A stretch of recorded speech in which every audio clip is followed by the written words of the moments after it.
అరుణ్ అనే చేనేత కార్మికుడు గిరిజన ప్రాంతంలో జీవించేవాడు.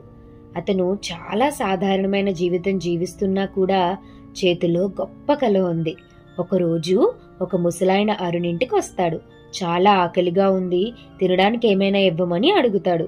అరుణ్ ఒక్క క్షణం కూడా ఆలోచించకుండా ఆ ముసలాయని ఇంట్లోకి తీసుకెళ్లి తనకున్న దాంట్లో మంచిగా భోజనం పెడతాడు. ఆ ముసలాయన తన దయాగుణానికి ఆనందపడి అరుణ్కి మెరిసే తాళ్లను అందిస్తాడు. ఆ ముసలాయన అరుణ్తో ఇలా అంటాడు, నిజమైన కోరికతో నేయి అని చెప్పి వెళ్ళిపోతాడు. అరుణ్కి ఆయన మాటలు విచిత్రంగా అనిపిస్తాయి.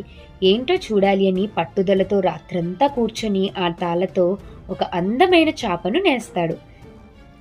తెల్లవారి లేచి ఆరుబయటకొచ్చి మనసులో ఇలా అనుకుంటాడు, అబ్బా ఏంటి ఎండ, చల్లగా మంచు పర్వతాల్లోకి వెళ్తే ఎంత బాగుంటుందో అని అనుకుంటూ ఆ చాపపై నడుస్తాడు. హఠాత్తుగా ఒక్కసారిగా గాలి ప్రవాహం అతన్ని ఆకాశంలోకి ఎత్తివేస్తుంది. క్షణాల్లోనే అరుణ్ మంచు కొండల్లోకి వెళ్ళిపోతాడు. అది ఒక సాధారణ చాప కాదు, మాయా చాప. అతను ఎక్కడి కోరితే అక్కడికి తీసుకెళ్లగలదు అని అరుణ్కి అర్థమైపోతుంది. ఆ చాప విషయం రాజు చెవిలో పడింది.